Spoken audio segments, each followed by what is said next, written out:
Welcome dear students. Today we will be starting the second chapter, which is force and laws of motion. In the first chapter we studied the motion of an object along a straight line. We discussed about objects at rest or objects coming to motion from rest, coming to rest from motion, objects speeding up or slowing down, right? We calculated the distance or displacement covered by the object, the speed, which is the time rate of change of distance, velocity, time rate of change of displacement. We calculated acceleration, right? So basically we spoke about different states of motion and change of state of motion, but we never discussed the reasons, the causes behind this change of state of motion. In this chapter, we will understand the causes, the reasons behind this change of state of motion. Okay. Suppose you have a football on the DPS ground. Without your effort, the ball is not going to come into motion, right? The moment you kick the ball, that will be flying through the air, that will again fall on the ground, and after some time it will come to rest. Point is, at the very first place, you are putting an effort to change the state of the ball, which is at rest. It is coming into motion because of your effort. Then again, something is stopping the motion of the ball as the ball is rolling along the DPS ground. Okay, I am picking a cricket ball. Suppose the batsman is there on the other end, and I am throwing the ball. Okay, so the ball is basically going in a straight line. Suppose, and the batsman is there. If the batsman doesn't touch the ball will go in a straight line, right? But the moment the batsman is touching the ball is no more going in this line. The ball is following a different direction. This is happening because the batsman is putting an effort, right? I am closing the door, I am opening the door, I am pulling this table towards me, or I am pushing this chair away from me. So now these are change of state of motion, right? Something is at rest, we are bringing it into motion. Something is moving, we are slowing it down. Suppose your friend is running towards you, okay, and you stop your friend slowly, and it takes some time before your friend comes to rest. Okay, someone is riding a bicycle, suppose your friend, and he is coming towards you. You can, if the cycle is not moving at a very high speed, you can really dare to go near the bicycle, hold it, and slowly stop it. So that means you can actually change the state of motion. You can slow it down by applying this effort. Okay. So this effort, that is changing the state of motion, or that is trying to change the state of motion, is called force. If I try to push the wall, I can try, but it will not go in the forward direction. But I am trying to change the state of motion. This effort is called force. If I am doing it with my bare palm, if you very closely look at my palm, you will see that will be depressed because of something. That is called force. If I take a balloon and if I press it from both ends, the balloon is not moving or changing the state of motion, but it is squeezed, it is compressed. That is also force, this effort. Okay. So you understand this push or this pull, that is changing the state of motion, or that is trying to change the state of motion, is called force.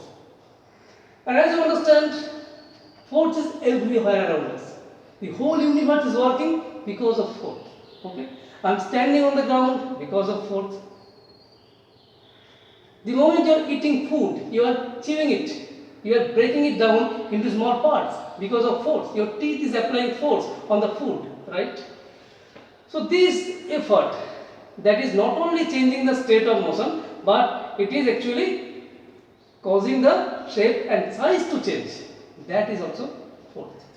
Alright, so we will simply put it that this push or pull, that is changing the state of motion or causing or trying to change the state of motion, is called force. Okay. So as I discussed so far, you understand what are the effects of these forces. First of all, if some object is coming towards you at a high speed, suppose a car, and if brake is being applied, that car will be slowing down. So force can slow down a moving object. Okay. The moment you are pressing the accelerator, it is moving at a faster rate, at a faster speed. So force can actually speed up an object. Okay, if the chair is there, if you are pushing it, it is moving, suppose along the over the floor, but the moment you double your effort, this push, then it will be moving at a higher speed. Okay, something is at rest, you apply force, it is coming into motion. Something is moving, you can stop it. So all these are effects of forces.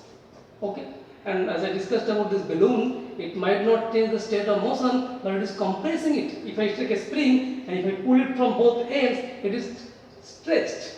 So I am stretching it. Okay, but it is at rest actually. The moment I release it, it will go back. So force is also causing change of shape or size. Alright. So now we will understand balanced force and unbalanced force. Okay. So balanced force and unbalanced force. Okay. Suppose we have an object and you are applying 50 Newton force from this direction and your friend is also applying 50 unit of force from this direction. From our common sense we know this object will not move because this effort, this push from this end and this end, suppose I am standing here. Okay, if two friends are pushing me from here and here with 50 unit of force, I will be here. So if the forces are balanced, they cannot change the state of motion actually, right? But if this force is less, suppose 30 Newton, then there is a resultant force in this direction because it is 50 Newton, it is more, it is less. So a 20 Newton force, 20 unit I am saying, 20 unit force is there in this direction. So body will try to move in that direction. But it might not move also. Why? Because suppose it is on a rough ground. The moment it is trying to move in this direction, something else is acting in the opposite direction. That is friction, that is the frictional force between the surfaces of this block and the floor. And now taking the example of the football, the moment the football is rolling over the ground, grassy ground, after some time the football is coming to rest because there is a frictional force between the surface of the football and your DPS ground, there is grass. So this force is opposing the motion. Alright, so balanced forces are, if there are n number of forces, not only two forces, there can be many more forces, okay? There can be many more forces. If the net or resultant of these forces are zero, okay, then we say they are balanced forces, okay? Now you take an example of a book on the table. When the book is on the table, we know the weight is acting in the downward direction. We will study about weight in the next chapter, but you have studied about weight in your previous classes, I think, yeah? So when the object is on the table, the book is on the table, the weight is in the downward direction, but the table is also applying a force, reaction force on the book. And these two forces, this weight and this reaction force, they are equal and opposite, they are nullifying, they are cancelling each other, so the book is not moving at all, right?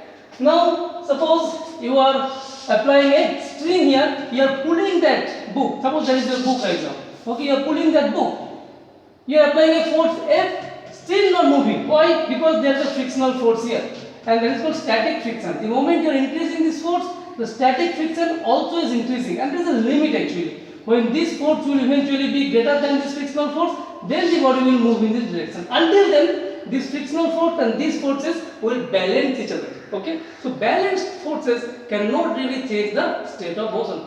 Suppose someone is moving with a constant speed, say 50 km per hour. Okay? Or let me make it simple, 5 km per hour. Okay? Now, two forces are being applied on that object from opposite directions, 10 Newton, 10 Newton. Of course, they will cancel each other. So, net effect will be the object will continue to move with 5 km per hour. Okay? But if one of the forces is bigger, say 10 Newton, and the other force is in the opposite direction, that is low, suppose 5 Newton, then that will cause the object to speed up in the direction of the force. Okay? So I hope you understood balanced forces. Okay. Now unbalanced forces also I hope you are understanding from here. Okay. If the resultant of all the forces acting on an object is not zero, then we say that is unbalanced forces, right?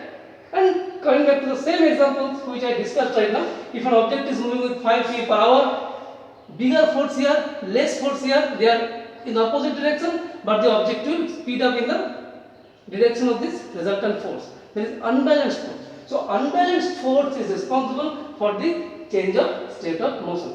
But balanced force can change the shape and size. Like a balloon, if I apply to equal and opposite forces, okay? If we have a balloon, the balloon, if I apply equal and opposite forces, they will be squeezed. So that can cause the change of shape and size. Alright? So I hope you have understood the concept of force, the effects of forces, balanced force, unbalanced force, right?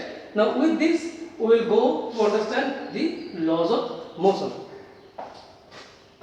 And yes, we will discuss the definition of force again and the unit of force, okay, when we come to second law of motion, that is Newton's second law of motion. So now Newton's first law of motion.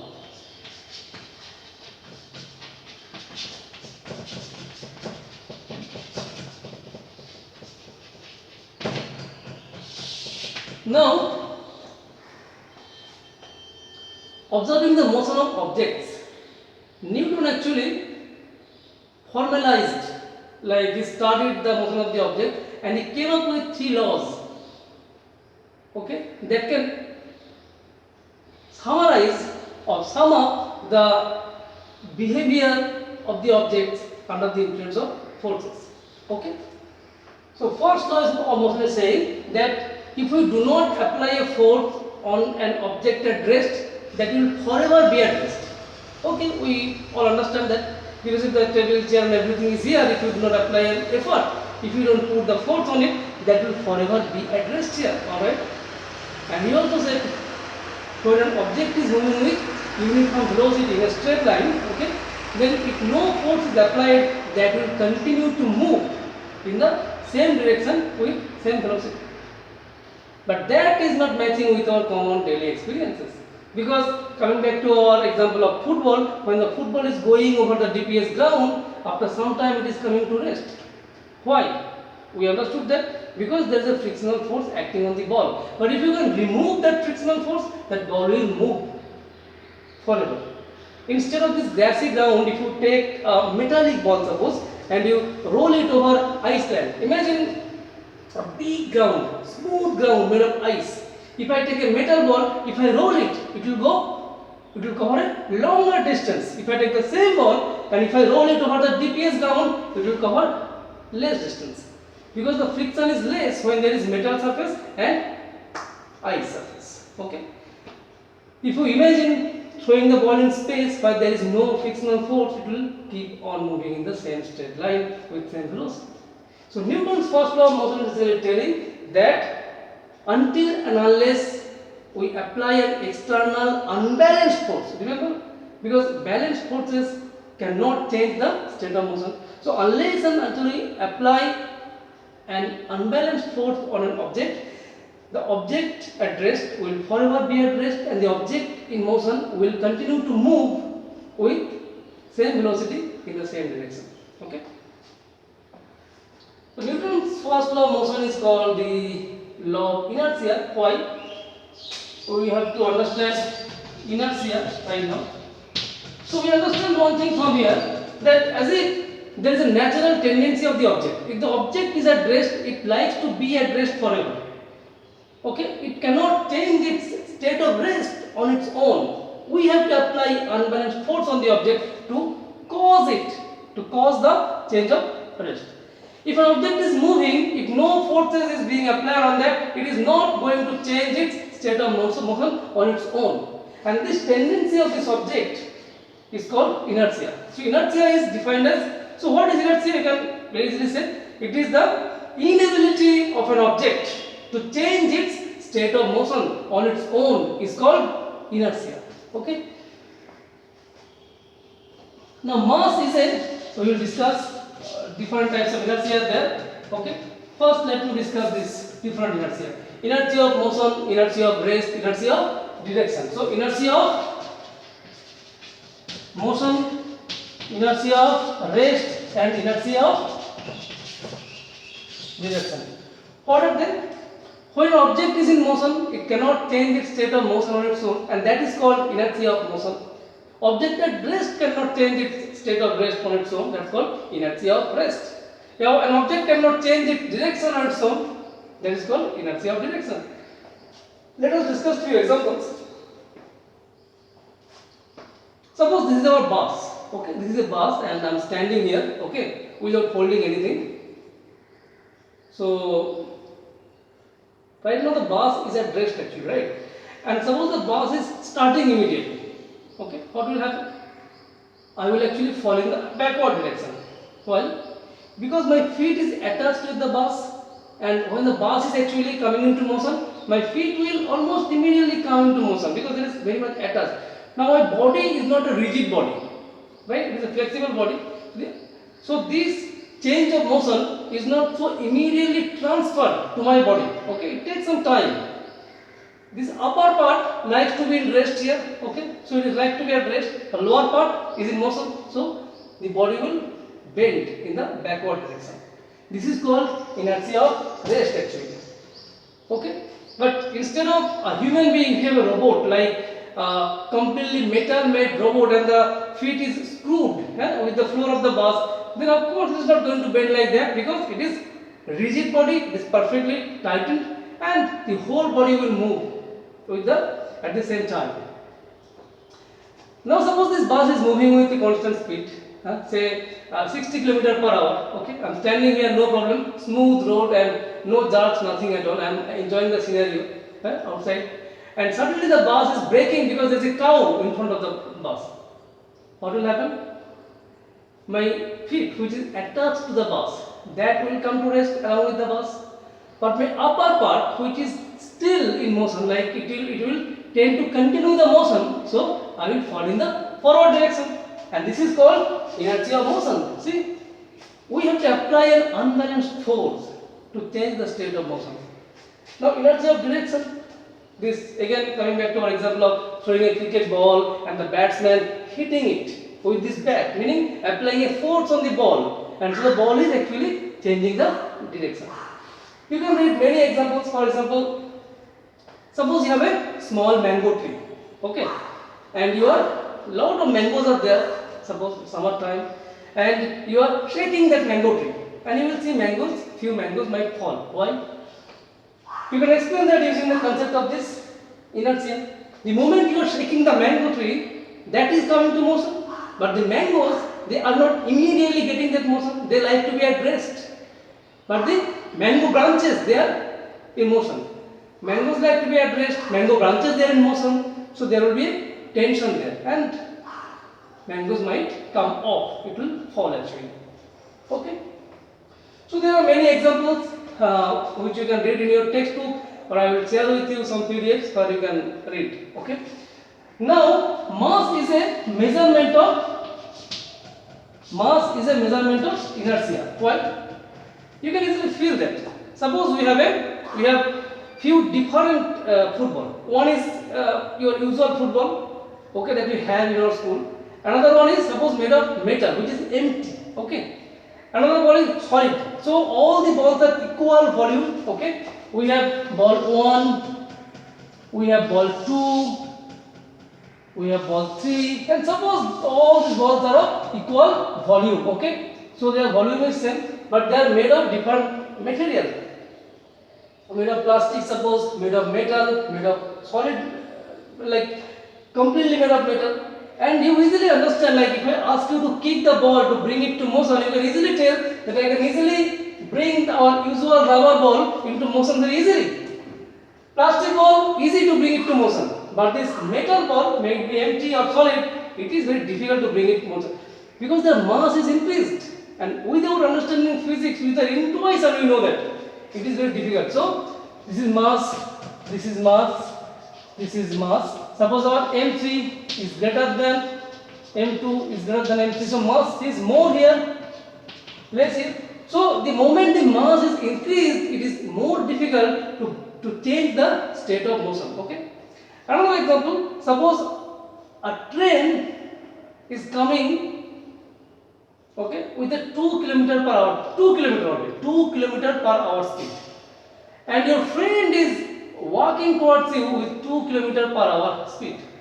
Now immediately you understand it is much easier to bring my friend to rest, but I will not dare to go to stop the train. Of course, it's not recommended to go on the line, but you can just imagine that it is very difficult to bring a train to rest. Why? Because of this mass. So mass is a measurement of inertia.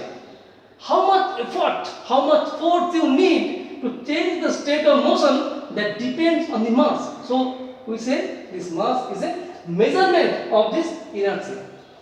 Okay. So Newton's first law, inertia, three different types of inertia. I hope you have understood. Next we'll be coming to Newton's second law of motion. But before Newton's second law of motion, we have to understand one physical quantity, that is momentum. Okay. Momentum. So just now we discussed about this train coming towards me with 2 km per hour and my friend coming towards me with 2 km per hour. Okay. So how much effort or force I will need to stop it, to change the state of motion, that does not only depend on the velocity, it depends on the mass also, right? Now suppose I have two cricket balls, okay, both identical cricket balls, meaning their masses are equal, and if I throw a ball with a high speed and with low speed, you can immediately say I can easily stop or catch the ball coming towards me with lower speed, but high speed, oh, I cannot, I may not dare, because it's very high speed ball. So that means how much effort I need, that also depends on the speed. So how much force is required does not just depend on the mass or velocity, it depends on both. And we say the total motion contained in an object is called the momentum. Total motion contained in an object is called the momentum, which is denoted by the letter P, and this P is m times g. So as if this momentum, this P, okay, is a product of mass and velocity. Okay, it is a vector quantity. We have to put an arrow here, that is the vector quantity, velocity. So momentum is in the same direction as the direction of the velocity. What is the unit of momentum? Okay, unit of momentum will be unit of mass times unit of velocity. Unit of mass is kg, unit of velocity is meter per second. So kg meter per second, that is the unit of momentum. Okay. So now with this understanding, we will start talking about Newton's second law of motion. Newton's second law of motion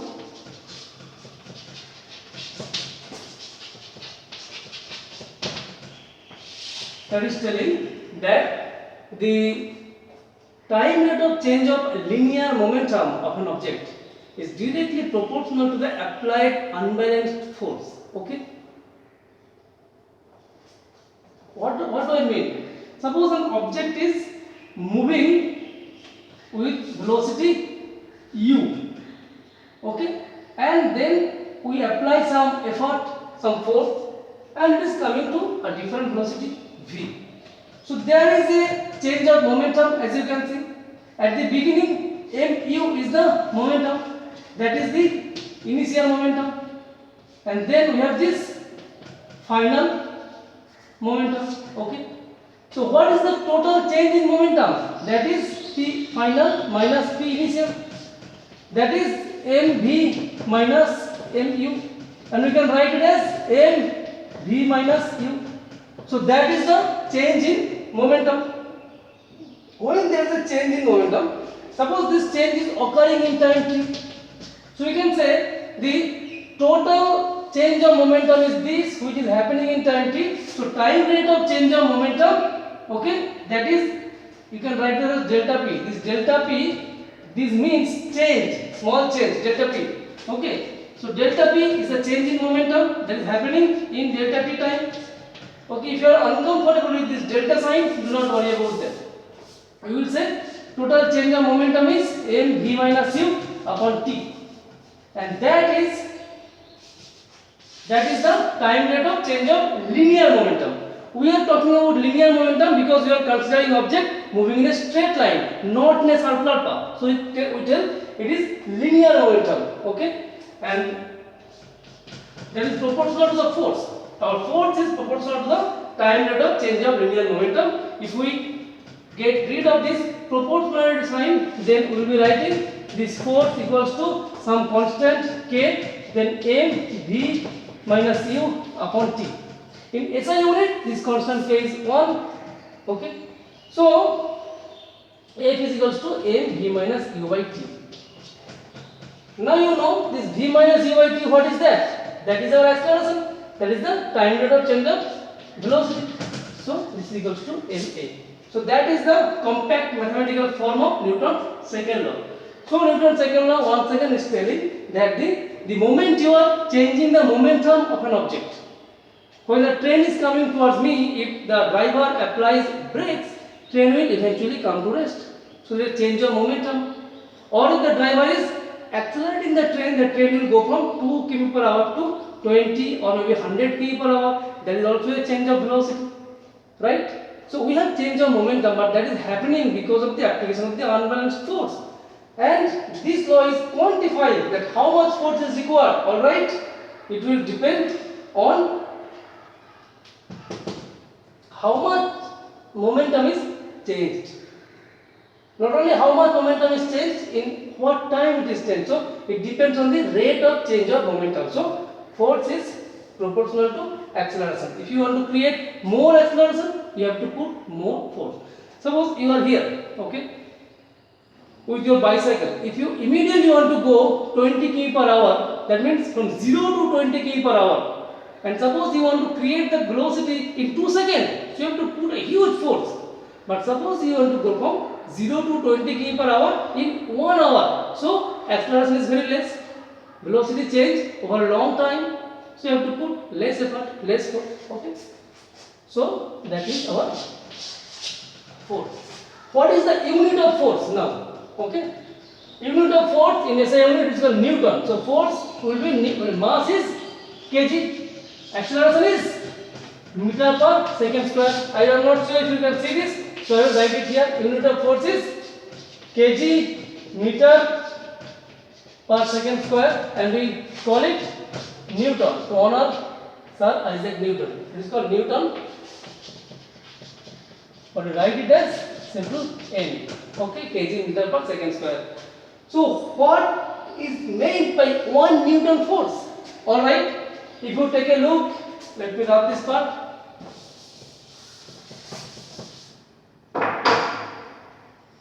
So F equals to ma. 1 Newton force is that force that creates,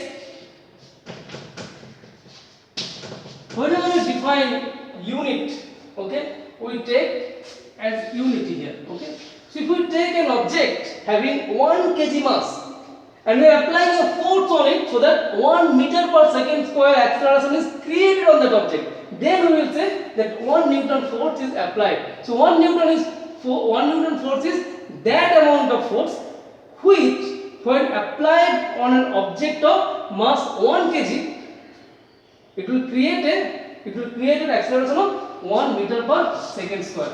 That is 1 Newton force. Okay. The CGS unit of force is famous also, so we will talk about that. That is dyne. Okay. So what is 1 dyne force? 1 dyne force will be, what is the unit of mass in CGS unit? That is gram. Unit of acceleration in CGS unit, that is centimeter per second square. So if we apply a force on 1 gram object that creates 1 centimeter per second square, then we will say that the force is 1 dyne. Okay. What is the relationship between this dyne and Newton? Let us see that.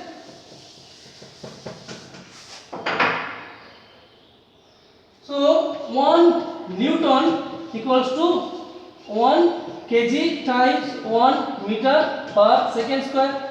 1 kg means 1000 gram, right?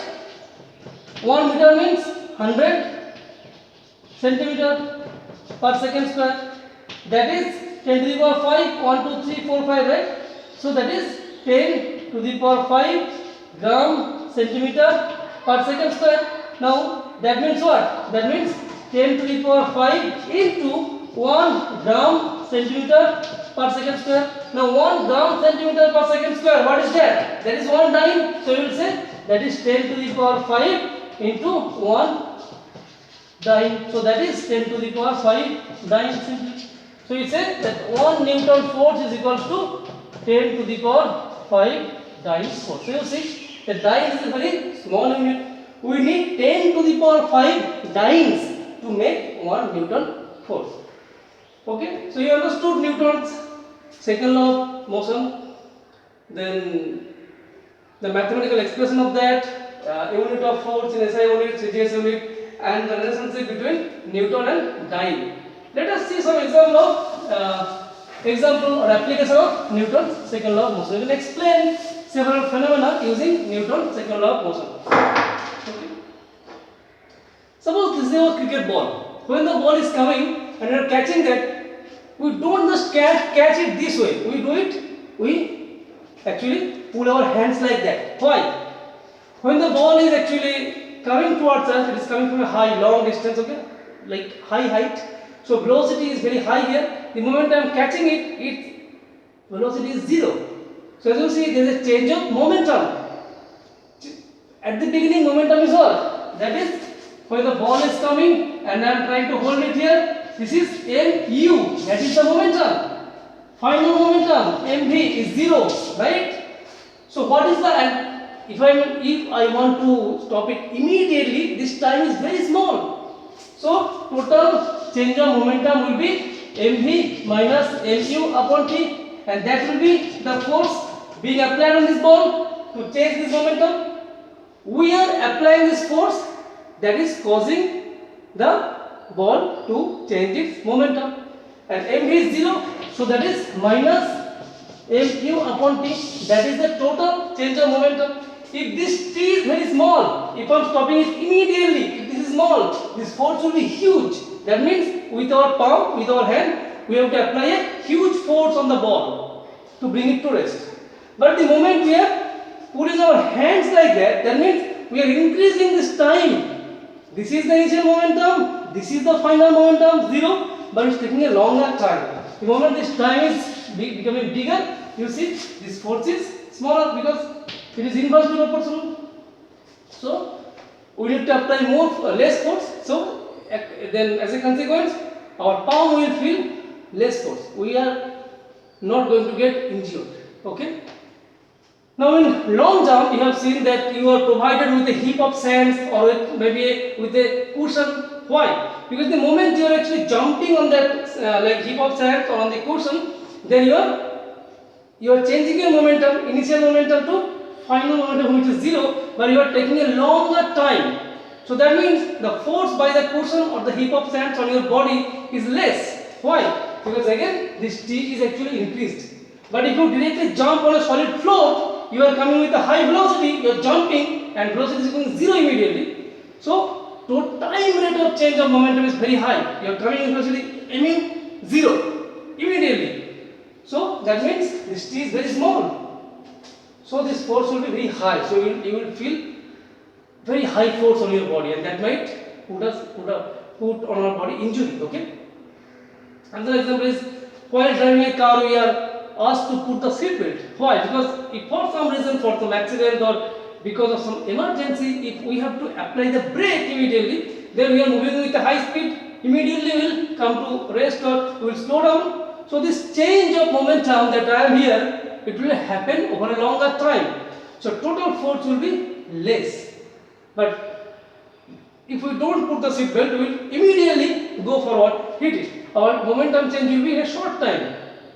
So if the momentum change is over a short time, then this force will be more and we might get injured.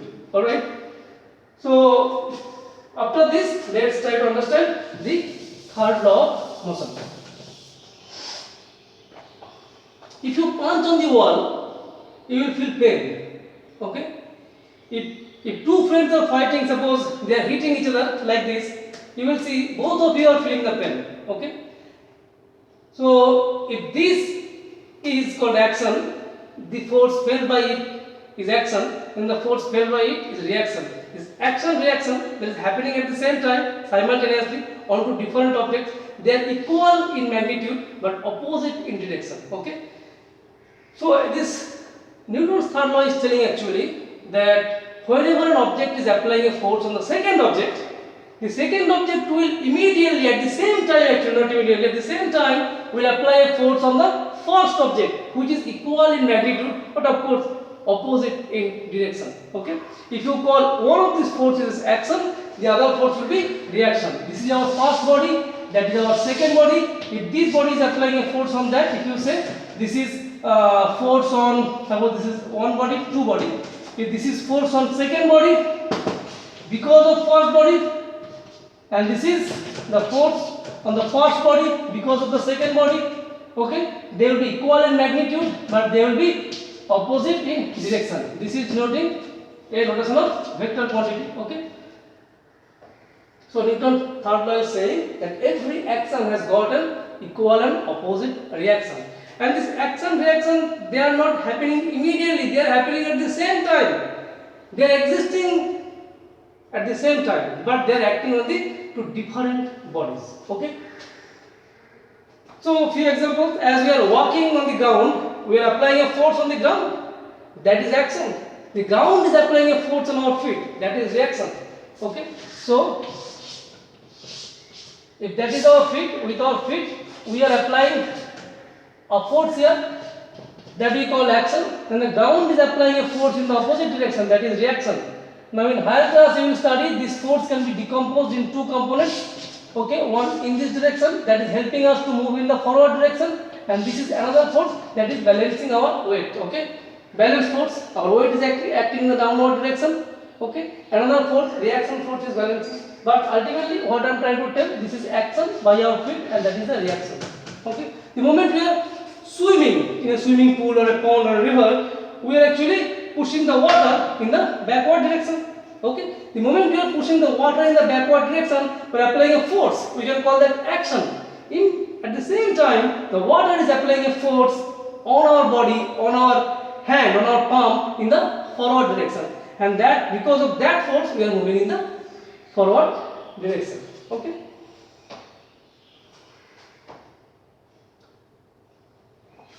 Suppose we have a boat, okay, at the bank of a river, okay, and that's you, and you are trying to get down from the boat. You will press with your feet on this boat and you will see, so the boat is tied here, the boat will be going in this direction slightly and you will jump in the forward direction on the bank. Why? Because you are applying a force on this boat, at the same time boat is applying a force on you. Because of that force you are able to move in the forward direction, but because of your action the boat is going in the direction slightly. Okay, this is action reaction. So you understand that action reaction, it's like a couple. They are existing at the same time, but they are acting onto different bodies. Okay, we will see some examples. Okay, now as you understand action reaction, they are acting onto different bodies. Suppose you have a small body, suppose that is 5 kg, and there is another big body, suppose that is 100 kg. Okay, that is at rest, suppose at rest. Okay, if this ball is coming and hitting it with velocity v, okay, you will see this velocity u, initial velocity, this will go in the other direction. Suppose that is 1000 kg, very big. You will see this is moving in the opposite direction almost with same velocity and magnitude wise. Okay, in the opposite direction. So it is changing its momentum. Initial momentum is mu, final momentum is mv, but in the opposite direction. So what is the change of momentum? That is the final momentum minus mv minus initial, that is mu. So total change of momentum is minus m v minus u. If this is happening over a short time t, then we can say that is our force. So this is our action, that the first object is putting on the second object. The force on this object is reaction F2, and this object is changing the momentum because of this reaction F2. But this object is not moving. Why? From Newton's second law, you can explain that force equals to m into a, right? So the acceleration, as you can see, equals to F upon m. So even if the force is same, if the mass is different, the acceleration would be different.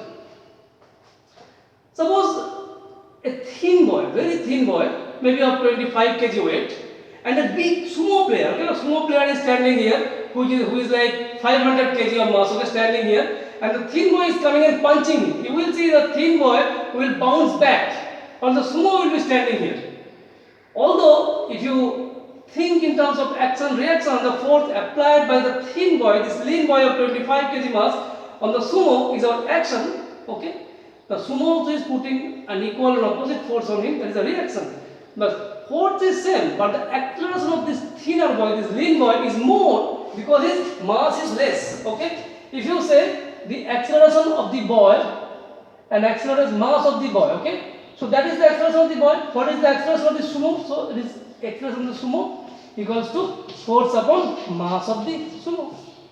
So what is the acceleration of the boy upon acceleration of the sumo? That will be F by ma divided by F upon ms. So ms will be here and this F will be here. F cancel, right?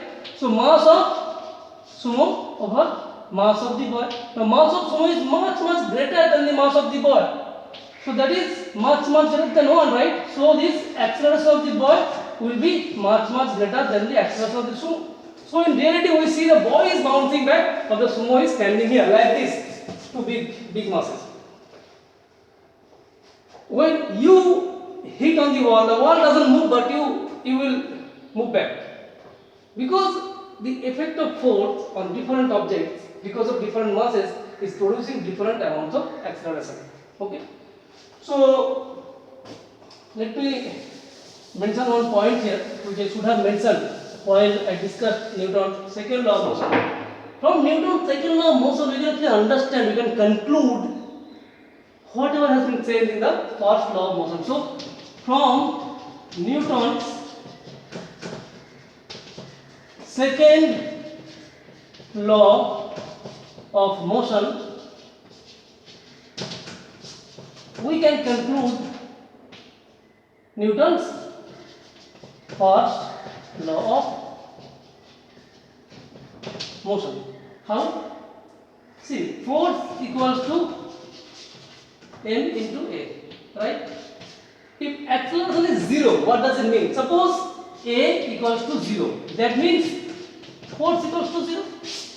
Now, when acceleration is 0, it can happen for two cases.